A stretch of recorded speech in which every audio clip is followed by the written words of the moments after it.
Shalom, Bapak Ibu, saudara-saudari yang dikasihi dalam nama Tuhan Yesus. Kita akan memulai ibadah kita pada hari ini. Adapun tema minggu kita, pengikut Yesus yang setia. Marilah kita siapkan hati kita untuk menyembah Tuhan. Kita saat teduh, kita berdoa.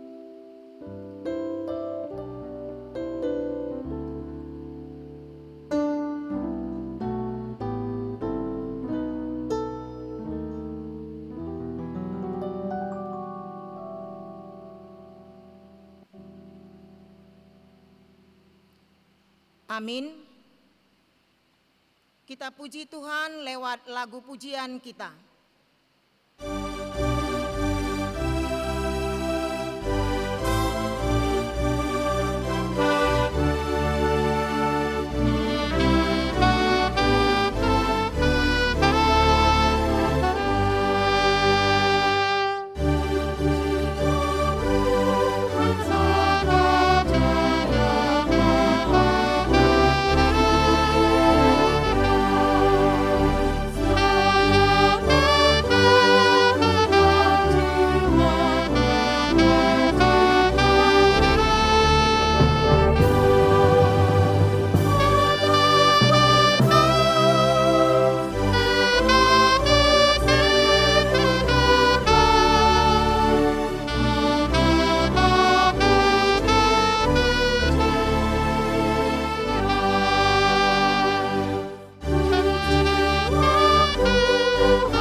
Dan Roh Kudus, Khalik langit dan bumi. Amin. Tuliskanlah penglihatan itu dan ukirlah itu pada loh-loh, supaya orang sambil lalu dapat membacanya. Tidak ada damai sejahtera bagi orang-orang fasik. Firman Tuhan, haleluya.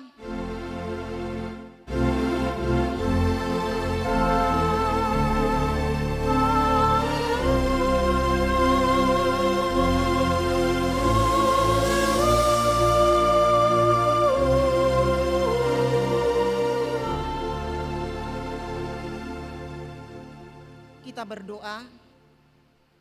Ya Tuhan Allah Bapa kami, Engkaulah yang menolong kami di dalam kesusahan dan pergumulan hidup kami yang kami alami.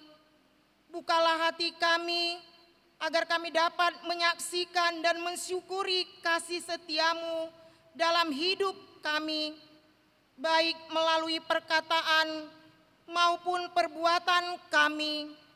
Teguhkanlah iman kami sampai akhir hidup kami, agar kami turut menjadi ahli waris kehidupan yang kekal, yang Engkau sediakan bagi semua yang percaya kepadamu. Di dalam nama Yesus Kristus, Tuhan kami. Amin.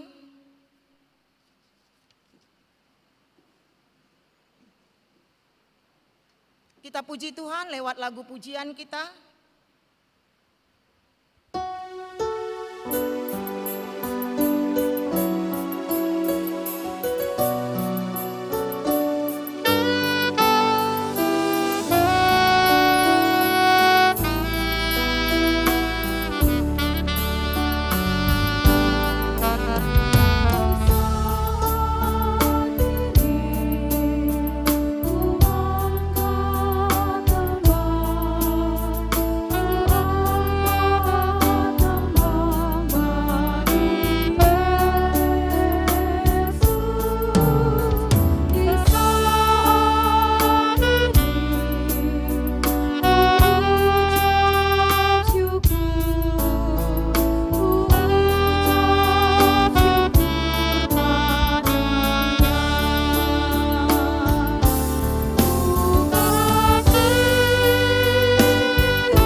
Marilah kita mendengarkan firman Tuhan sebagai pendahuluan khotbah pada minggu kedua setelah Trinitatis pada hari ini yang tertulis dalam Lukas 9 ayat 51 sampai 62. Kita membacanya secara bergantian, di ayat terakhir kita membaca bersama-sama.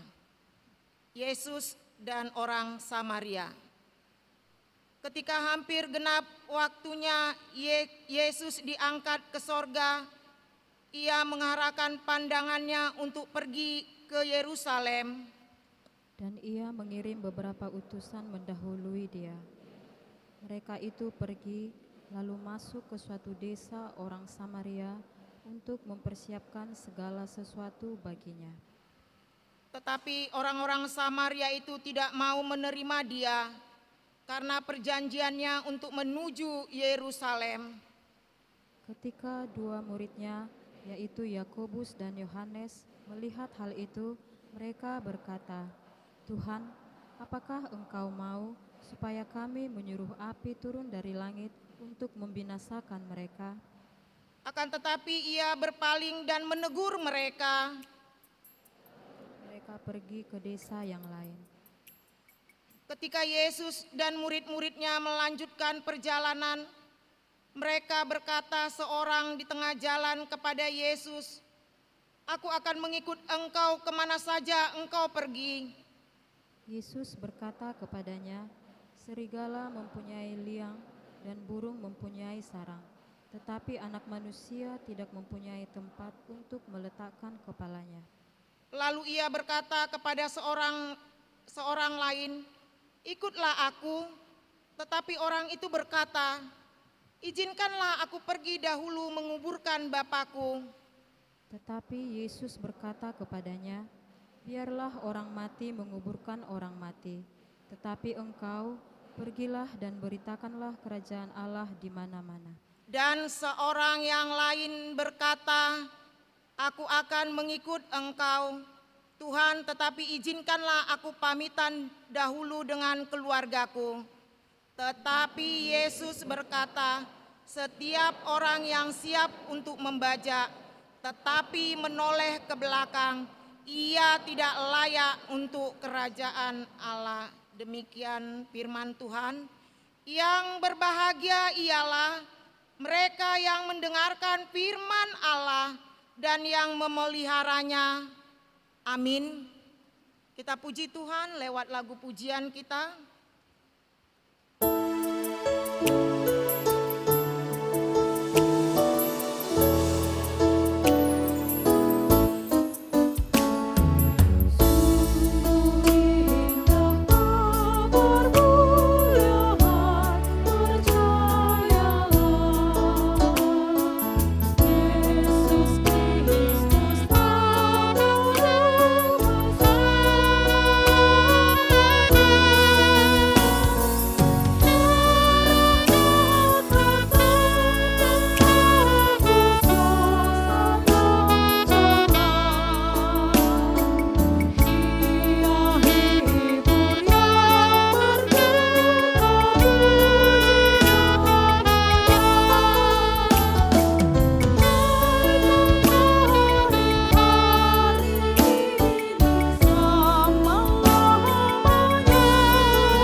Saudara-saudari yang terkasih, marilah kita datang ke hadirat Tuhan. Marilah kita sujud di hadapan Tuhan, minta pengampunan dosa yang kita lakukan sepanjang 1 minggu ini, yang menyakitkan hati Tuhan dan sesama manusia. Marilah kita memohon pengampunan dosa kita. Kita berdoa.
Allah Bapa kami yang Maha Kuasa dan Maha Pengasih, kami orang berdosa yang hina ini datang ke hadapan-Mu yang Maha Suci dan yang Maha Mulia untuk menyembah sujud di hadapan-Mu, memohon keampunan atas segala dosa dan kejahatan kami, karena tidaklah kebenaran di dalam diri kami, dan kami senantiasa menyimpang dari jalan-Mu serta melanggar hukum-Mu.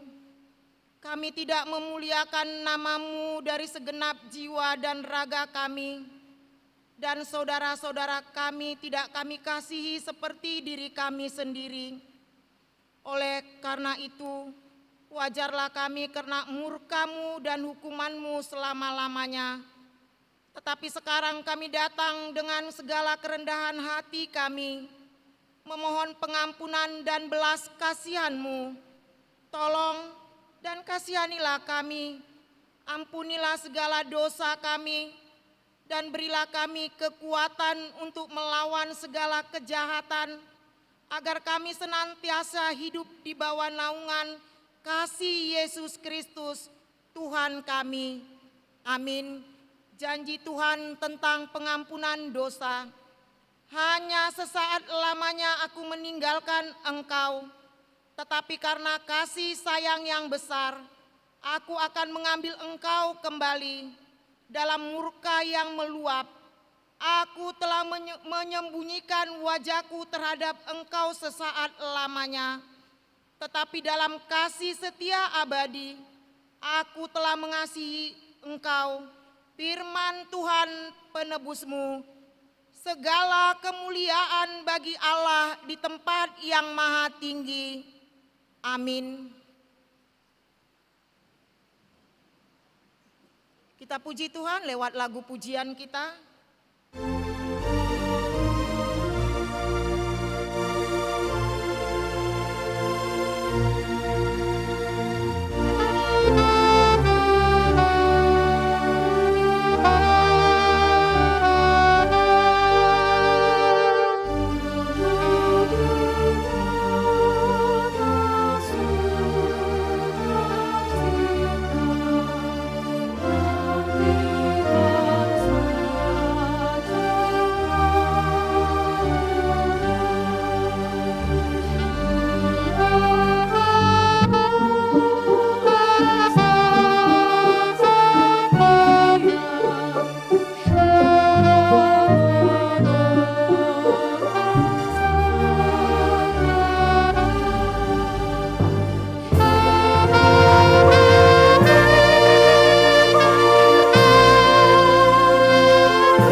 Kita mendengarkan firman Tuhan sebagai petunjuk hidup baru yang tertulis dalam Yudas 1 ayat 21.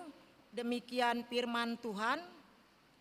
Peliharalah dirimu demikian dalam kasih Allah, sambil menantikan rahmat Tuhan kita Yesus Kristus untuk hidup yang kekal. Marilah kita sama-sama memohon kekuatan daripada Tuhan. Ya Allah Bapa kami, berilah kami kekuatan untuk melakukan yang sesuai dengan firman-Mu. Amin. Kita puji Tuhan lewat lagu pujian kita.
Bersaksi mengikrarkan pengakuan iman kita bersama jemaat pada segala abad di seluruh dunia.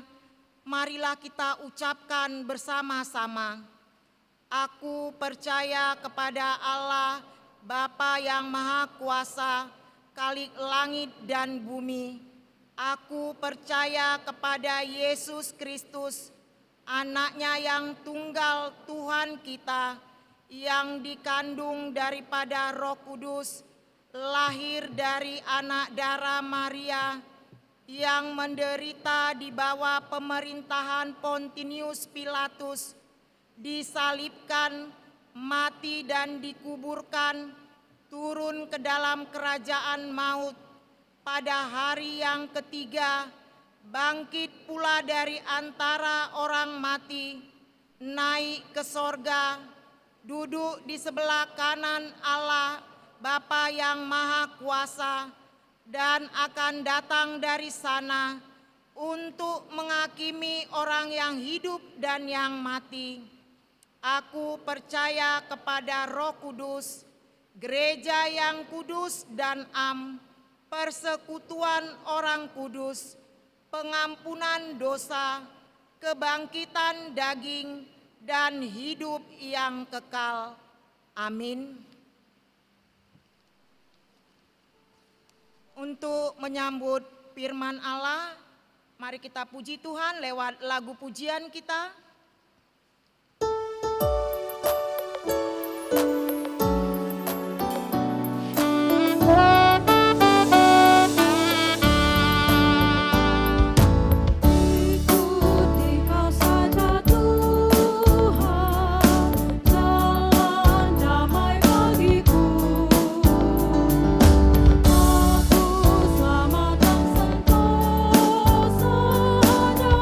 Oleh cara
Bapa kami yang kami muliakan di dalam Kristus Yesus, Tuhan dan Penebus kami. Kami datang ke hadirat-Mu memohon supaya Engkau memberikan pencurahan Roh Kudus atas kami untuk dengar-dengaran akan firman Tuhan. Sehingga firman-Mu menolong kami menjadi pengikut Tuhan yang setia. Dalam perjalanan kehidupan kami yang singkat di tengah-tengah dunia ini, kami mau supaya kami menjadi anak-anak-Mu yang baik, yang dapat memancarkan sinar kemuliaan Tuhan di dalam kehidupan kami setiap hari, dan melaluinya nama-Mu dipuji dan dimuliakan. Kasihanilah kami ya Tuhan, biarlah Engkau yang berkuasa atas kami sekalian. Turunlah atas kamu sekalian anugerah dan damai sejahtera yang melampaui segala akal serta pikiran di dalam Kristus Yesus Tuhan kita. Amin. Shalom Bapak Ibu Saudara terkasih. Pada minggu yang berbahagia ini, kita akan menerima pengajaran firman Tuhan yang mengarahkan kita untuk menjadi pengikut Tuhan yang setia. Melalui kehidupan Naomi dan Ruth, seorang mertua dan seorang menantu, di dalam mereka menapak kehidupan dan berhadapan dalam pergumulan hidup yang tidak mudah. Dari kitab Rut pasal yang pertama, ayat 7 hingga ayat yang ke-17. Kami akan membaca untuk kita demikian firman Tuhan. Maka berangkatlah ia dari tempat tinggalnya itu bersama-sama dengan kedua menantunya. Ketika mereka sedang di jalan untuk pulang ke tanah Yehuda, berkatalah Naomi kepada kedua menantunya itu, "Pergilah, pulanglah masing-masing ke rumah ibunya. Tuhan kiranya menunjukkan kasih-Nya kepadamu, seperti yang kamu tunjukkan kepada orang-orang yang telah mati itu dan kepadaku. Kiranya atas karunia Tuhan kamu mendapat tempat perlindungan, masing-masing di rumah suaminya."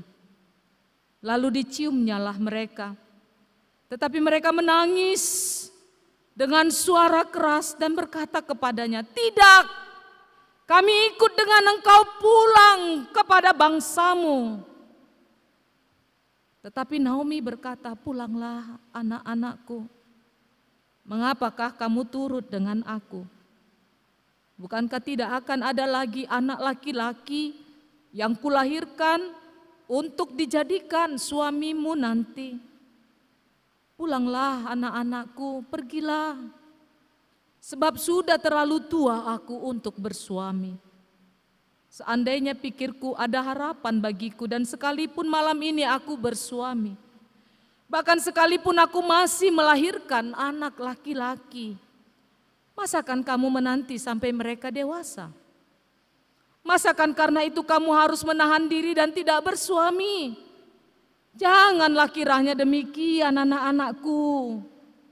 Bukankah jauh lebih pahit yang aku alami daripada kamu?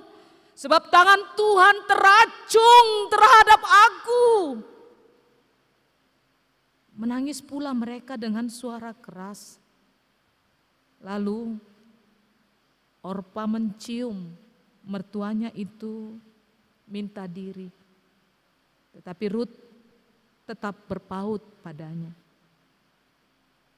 Berkatalah Naomi, "Telah pulang iparmu kepada bangsanya dan kepada para allahnya. Pulanglah mengikuti iparmu itu." Tetapi kata Rut, "Janganlah desak aku meninggalkan engkau dan pulang dengan tidak mengikuti engkau. Sebab kemana engkau pergi, ke situ jugalah aku pergi. Dan di mana engkau bermalam, di situ jugalah aku bermalam. Bangsamulah bangsaku, Dan Allahmu lah Allahku, di mana engkau mati, aku pun mati di sana. Dan di sanalah aku dikuburkan. Beginilah kiranya Tuhan menghukum aku, bahkan lebih lagi daripada itu. Jikalau sesuatu apapun memisahkan aku dari engkau, selain daripada maut. Demikian pembacaan firman Tuhan. Ibu bapak saudara-saudari yang dikasihi oleh Tuhan Yesus Kristus, menjadi pengikut Tuhan yang setia, dan kita mau belajar dari kehidupan Naomi dan Ruth. Putra dari Naomi bernama Mahlon menikahi Ruth, dan Kilion menikahi Orpa. Tapi berbeda dengan banyak hubungan antara mertua dan menantu yang kata orang sering sekali tidak akur. Mungkin karena dua perempuan ini, seorang mertua, ibu mertua, dan seorang menantu perempuan mencintai laki-laki yang sama, sehingga mereka bersaing dalam cinta. Maka katanya perempuan yang paling berbahagia di atas bumi ini adalah si Hawa, karena si Hawa tidak punya mertua. Dan kalau demikian, berarti perempuan-perempuan yang ada di tempat ini, termasuk saya, tidak akan pernah sebahagia si Hawa. Benarkah demikian? Ibu bapak, mari kita belajar dari kehidupan Naomi dan Ruth. Dari awal kisah Ruth diceritakan tentang keluarga Elimelek. Mereka tadinya tinggal di Israel. Lalu terjadilah wabah kelaparan. Lalu Elimelek membawa istrinya Naomi, anaknya Mahlon dan Kilion keluar dari Israel.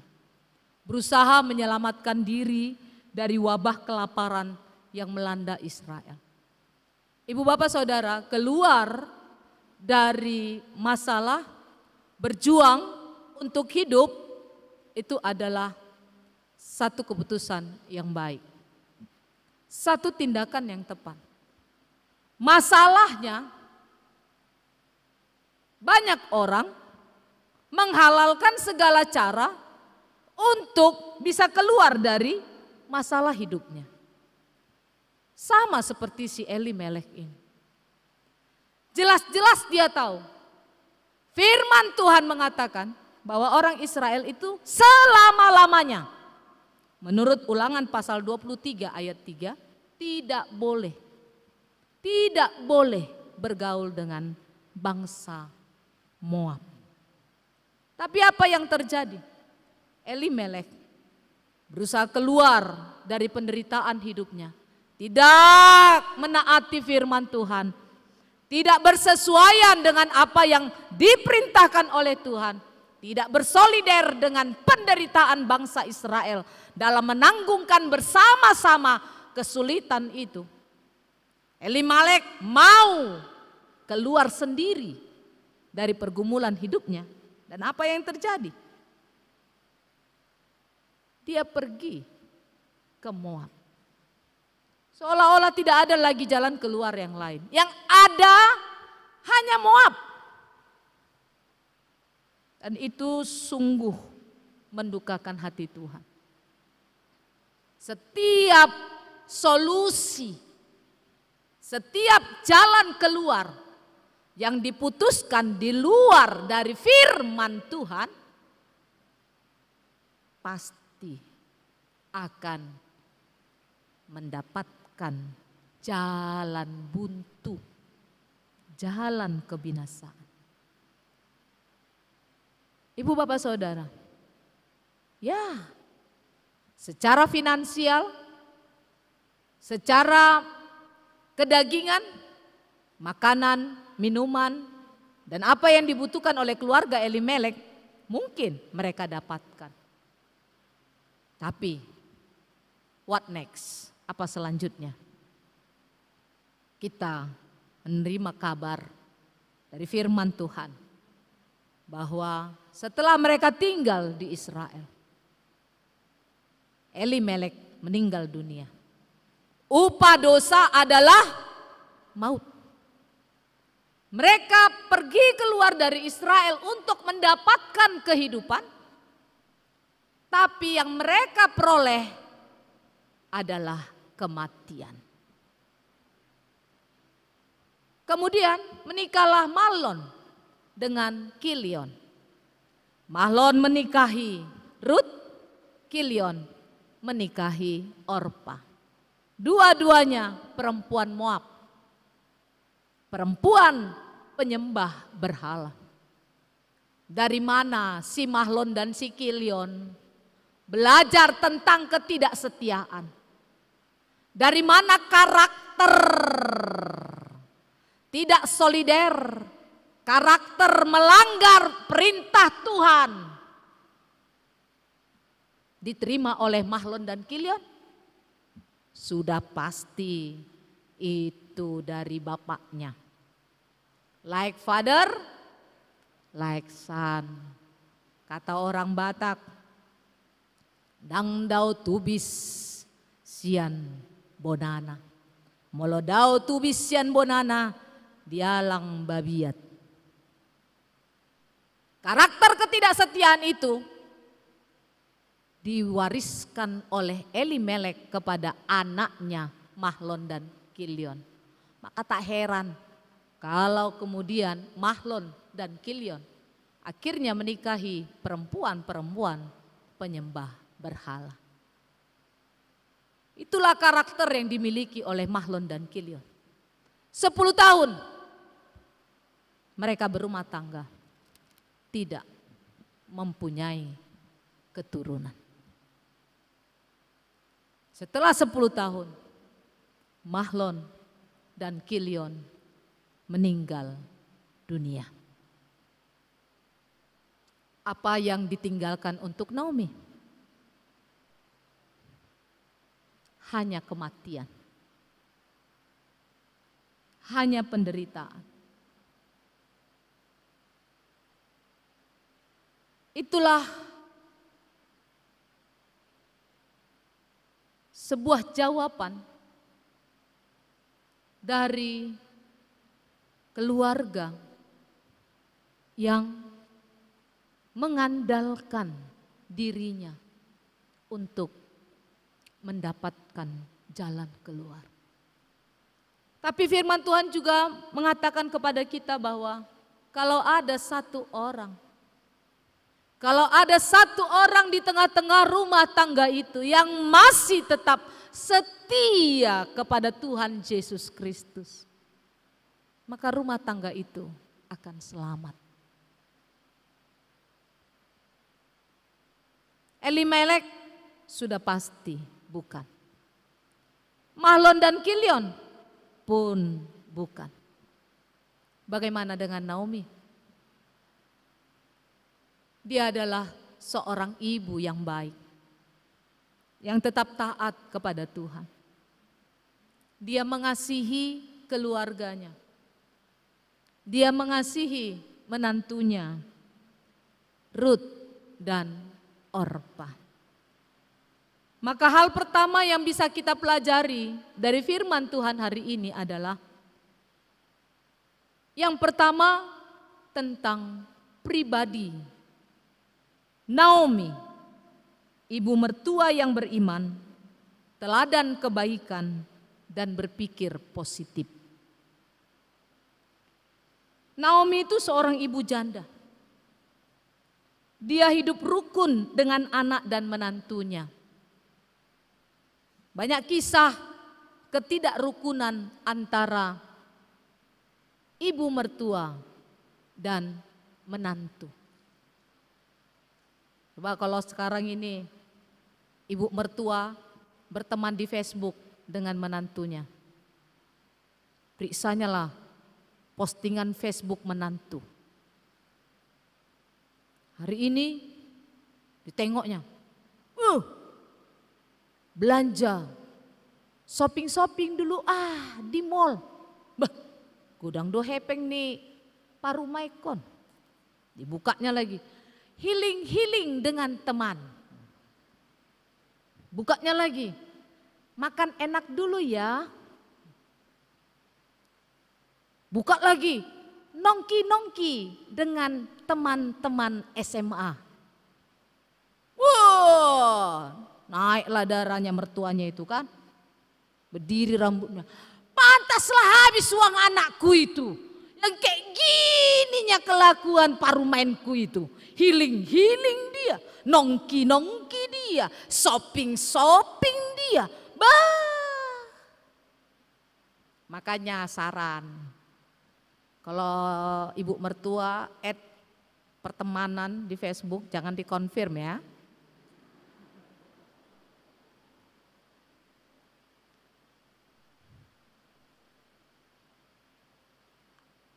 Padahal kan banyaknya di Facebook itu ece-ece ya kan. Ece-ece aja itu yang di Facebook itu. Macam apa, film ngeri-ngeri sedap itu kan.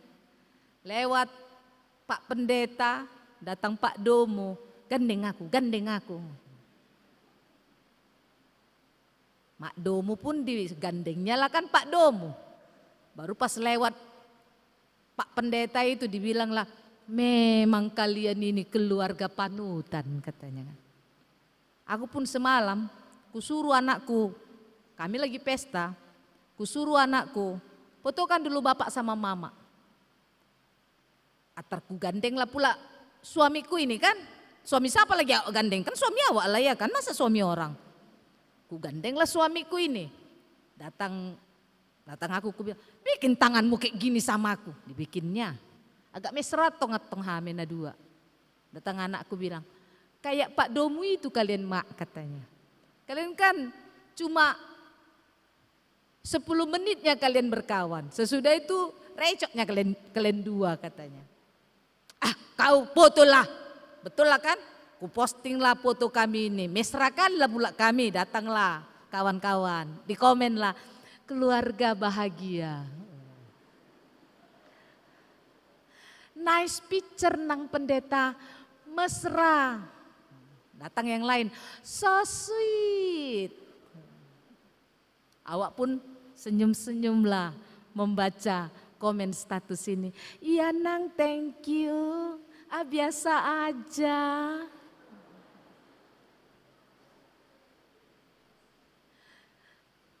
Ini ibu mertua kalau periksa-periksa Facebook menantu, bisa darah tinggion dia.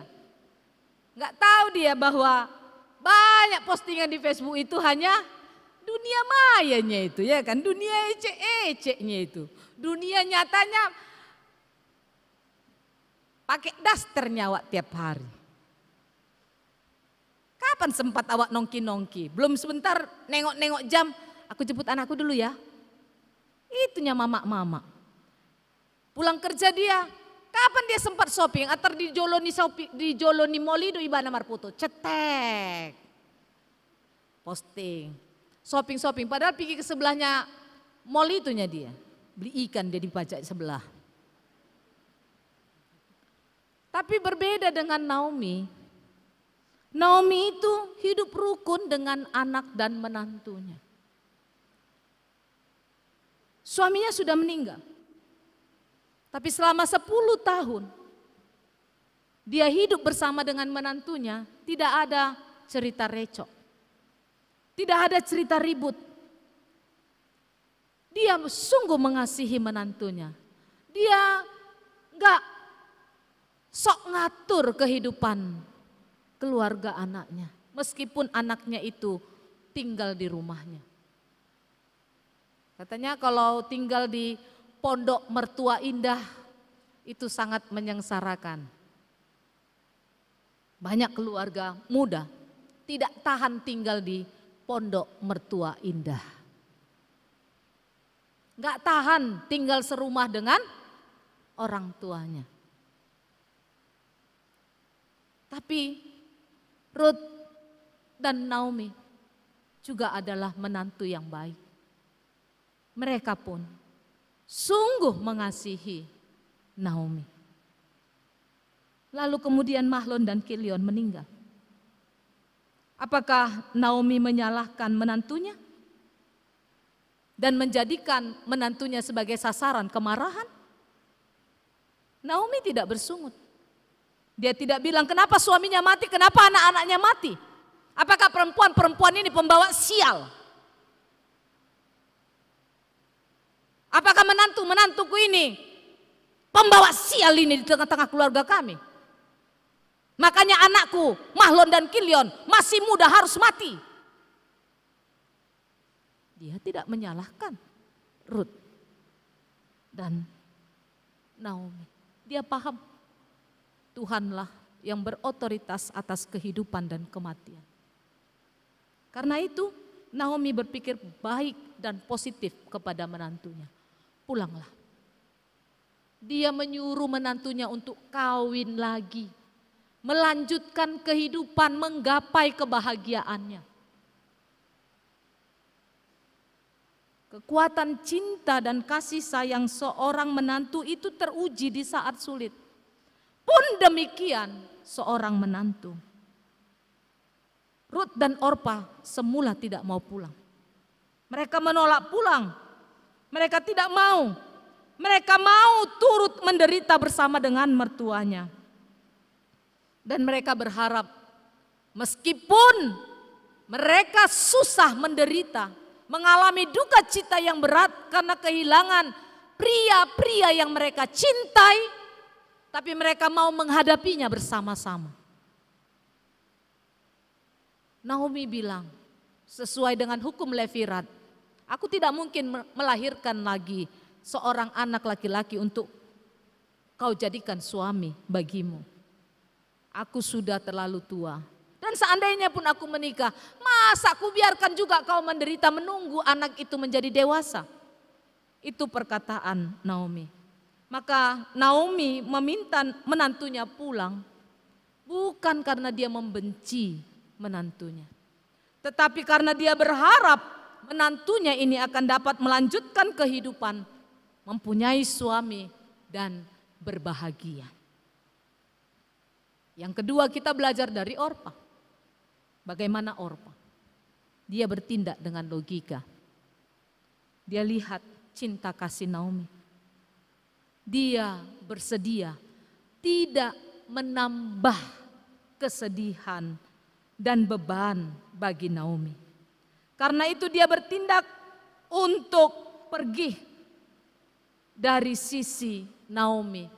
Supaya berkurang beban Naomi. Supaya berkurang kesedihan Naomi. Apa yang dilakukan oleh Orpa adalah sebuah perilaku yang baik. Dia tidak mau menjadi beban bagi siapapun.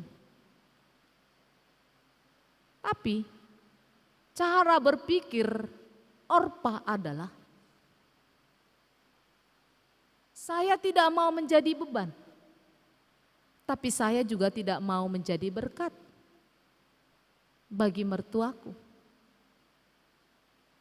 Karena dia berpikir, mertuaku tidak akan dapat lagi memberikan apa-apa kepadaku.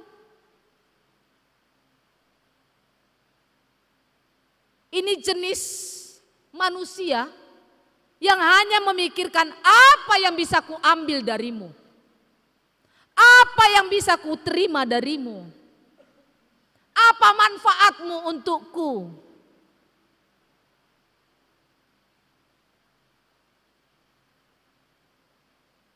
Memang saya tidak mau bikin orang susah. Tapi saya mau orang-orang di sekeliling saya memberi manfaat kepada saya. Ini jenis orang yang egois. Ibu bapak saudara, jangan pernah menjadi pengikut Tuhan Yesus yang hanya memikirkan apa yang bisa Tuhan berikan kepadaku. Apa yang Tuhan bisa berikan kepadamu. Seperti si Orpa. Tapi mulailah berpikir seperti Rut. Siapa Rut? Menantu yang sama. Mengalami penderitaan yang sama. Kehilangan suami. Tapi Rut bukan hanya seorang perempuan yang baik. Tapi dia juga adalah perempuan setia. Yang bersedia menjadi berkat bagi ibu mertuanya. Tuhan kerap kali menguji kesetiaan dan keterpautan kita kepadanya di saat-saat yang sulit. Ketika pencobaan mendera hidup kita, ketika seolah-olah tidak ada harapan di depan kita, apakah kita akan tetap setia dan berpaut kepada Tuhan? Ketika pasangan kita dalam kondisi terpuruk, apakah kita tetap akan menciumnya dan mengatakan, aku ada di sini, aku akan tetap setia kepadamu, aku akan tetap setia mendampingimu, baik dalam susah maupun dalam senang, baik dalam sehat maupun dalam sakit.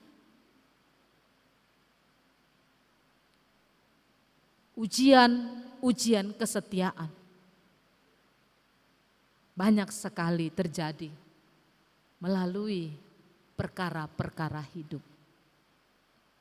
Rut tahu bahwa mertuanya sangat menderita. Kematian suami adalah sangat menyedihkan.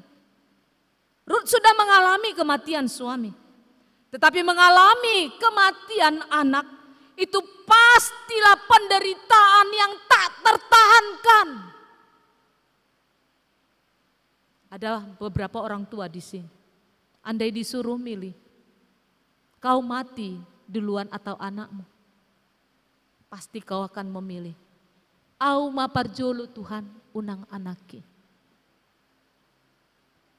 Jangan lakukan Tuhan, sayangkan nyawa anakku, aku ajalah jemput, aku sajalah duluan mati, jangan anakku. Tapi Naomi bukan saja mengalami kematian suami, dia mengalami kematian dua anak laki-laki, penerus nama keluarga, pewaris keluarga. Rut belum mempunyai keturunan, dia tahu kerinduan, kesakitan, pengharapan untuk mempunyai keturunan, dia tahu itu. Karena itu dia bisa paham kesakitan dan kerinduan, penderitaan Naomi karena kematian dua anak lelakinya. Dalam empati yang begitu dalam, Rut mengatakan, jangan desak aku meninggalkan engkau dan pulang tidak mengikuti engkau. Sebab kemanapun engkau pergi, aku akan pergi. Di mana engkau bermalam, di situ aku juga bermalam. Bangsamu bangsaku, Allahmu Allahku. Di mana engkau mati, di situ aku mati. Dan di sanalah aku dikuburkan. Jangan desak aku. Dengan nada yang mendesak, dengan nada yang memohon kepada Naomi. Jangan pulangkan aku kepada bangsaku. Jangan pulangkan aku kepada Allahku. Biarkanlah aku mengikuti engkau pulang. Rut tidak tahu apa yang akan dia hadapi. Ketika mereka berjalan pulang menuju tanah Israel, yang tergambar di matanya adalah keluarga Elimelek pergi dari Israel dalam kemiskinan dan kelaparan. Pastinya mereka juga pulang dan akan mendapatkan kehidupan yang miskin dan kelaparan juga. Dan dia tahu bahwa mertuanya yang sudah tua itu pastilah akan kesulitan untuk mendapatkan makanannya. Rut bertahan bersama mertuanya. Rut bersedia meneruskan cinta kasih suaminya almarhum Mahlon untuk ibunya. Dia mau dan dia mengetahui andai Mahlon masih hidup, andai suaminya masih hidup, pastilah Mahlon akan merawat, mengasihi, dan menolong ibunya Naomi. Tapi Mahlon sudah mati. Oleh karena itu, apa yang pastinya dilakukan oleh Mahlon itu dilakukan oleh Rut. Dia menjaga Naomi, merawatnya, mengasihinya seperti ibunya sendiri. Rut mau menjadi berkat untuk Naomi. Rut sadar kehadirannya akan dapat menolong Naomi melanjutkan kehidupan. Rut tahu yang akan dia dapatkan di Israel adalah kemiskinan dan penderitaan. Tapi Rut tetap mau berjalan bersama dengan Naomi. Sebagai pengikut Tuhan, Bapak Ibu Saudara yang dikasihi oleh Tuhan Yesus, biarlah kita boleh meneladani Rut dan Naomi. Kita tidak tahu jalan apa yang kita tempuh untuk menuju tanah perjanjian, Yerusalem yang baru, sembari kita memikul salib yang ditaruhkan Tuhan di pundak kehidupan kita masing-masing. Tapi kita tahu, kita tidak berjalan sendirian. Kita tahu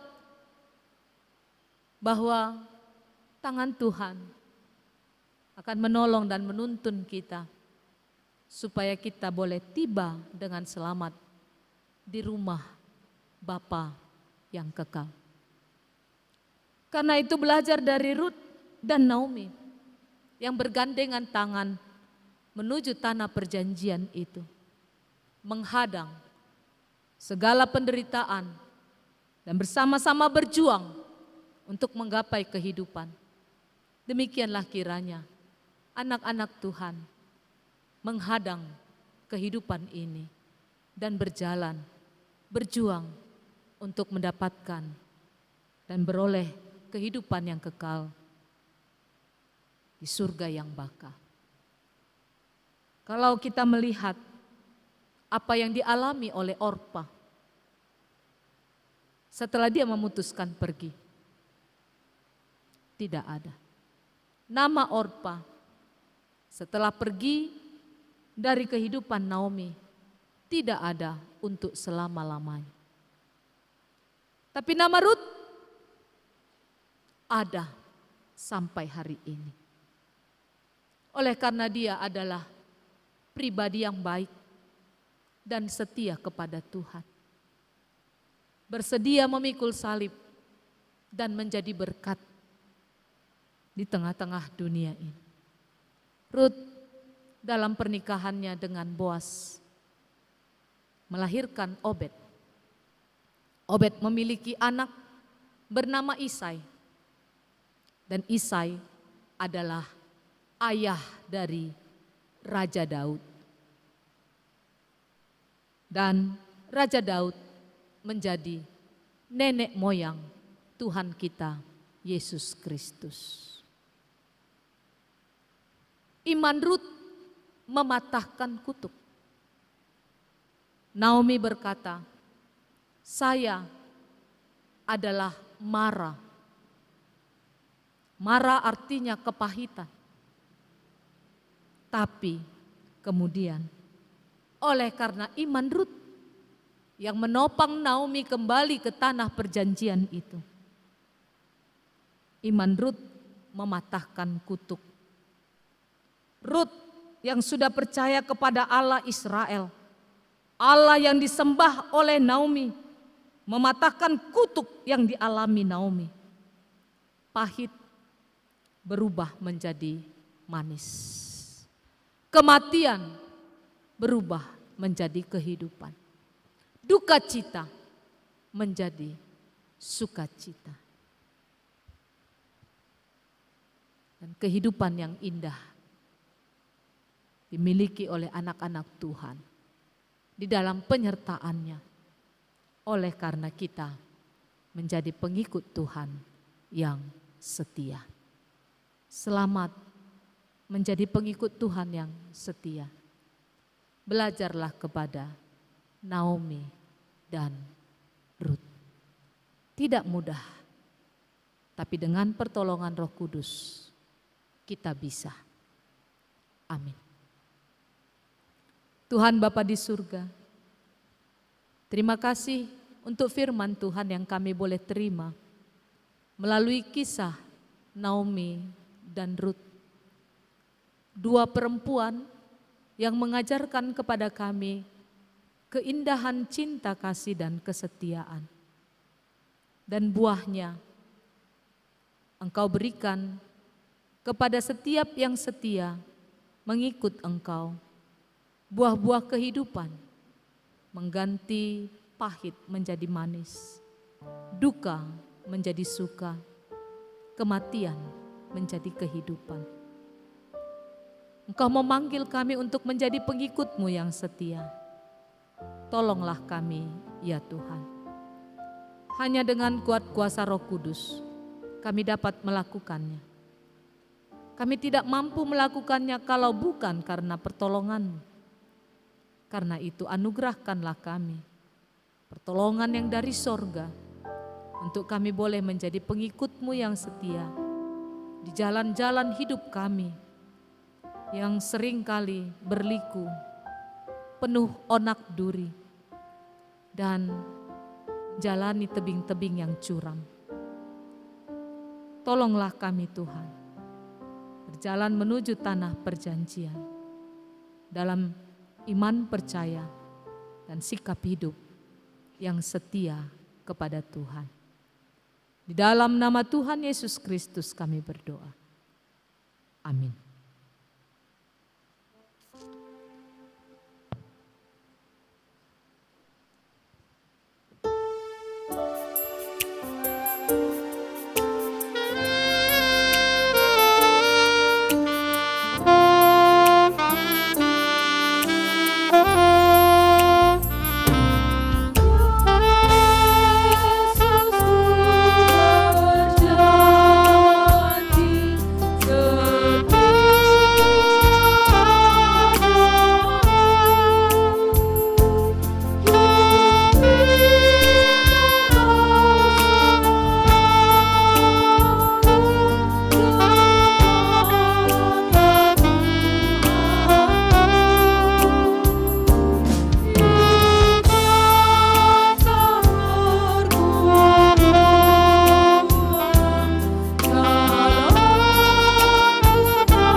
Menghantar hati kita menyampaikan persembahan kepada Allah Bapa di surga.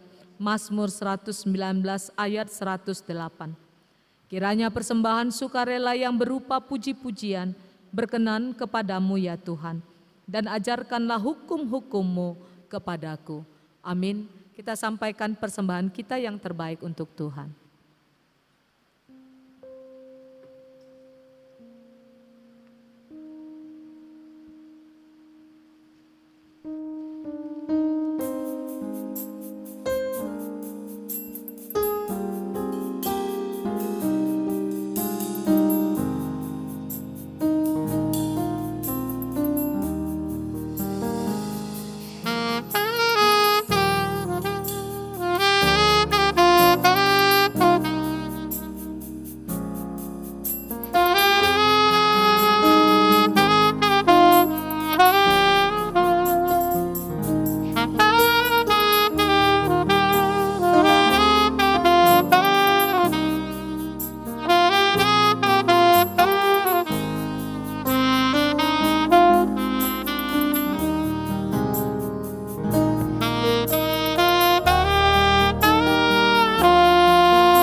Marilah kita berdoa dalam doa syukur untuk menyampaikan persembahan kita ini kepada Tuhan.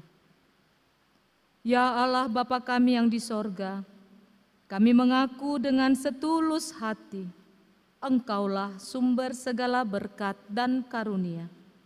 Di sini kami memberikan persembahan syukur kami kepadamu. Terimalah persembahan umat-Mu dan berkatilah menjadi alat kesaksian, persekutuan, dan pelayanan jemaat-Mu ini. Jadikanlah hidup kami persembahan yang berkenan kepadamu, dan pakailah hidup kami untuk turut menghadirkan tanda-tanda kerajaan-Mu di seluruh dunia ini. Kasih, keadilan, damai sejahtera, dan sukacita. Bukalah hati kami oleh Roh Kudus-Mu, agar kami senantiasa mengucapkan syukur kepadamu. Di dalam nama Yesus Kristus Tuhan kami. Amin.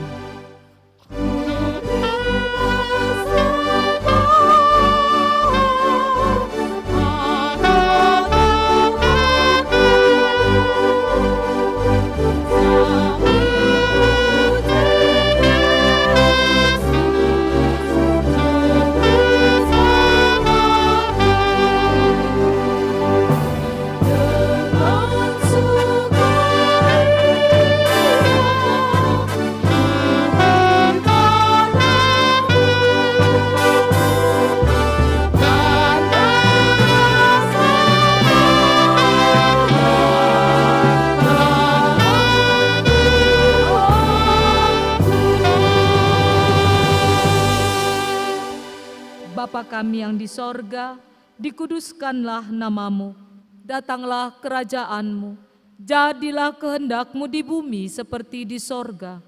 Berikanlah kami pada hari ini makanan kami yang secukupnya, dan ampunilah kami akan kesalahan kami, seperti kami juga mengampuni orang yang bersalah kepada kami. Dan janganlah membawa kami dalam pencobaan, tetapi lepaskanlah kami dari yang jahat.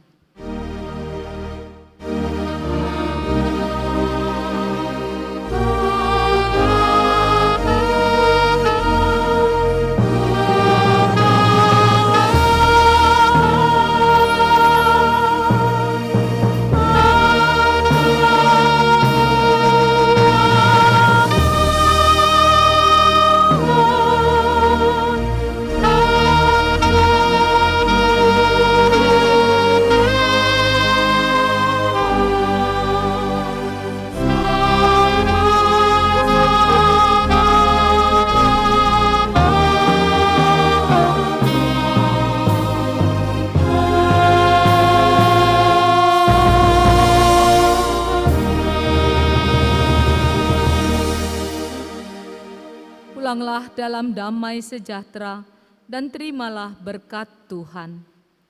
Tuhan memberkati engkau dan melindungi engkau. Tuhan menyinari engkau dengan wajah-Nya dan memberi engkau kasih karunia. Tuhan menghadapkan wajah-Nya kepadamu dan memberi engkau damai sejahtera.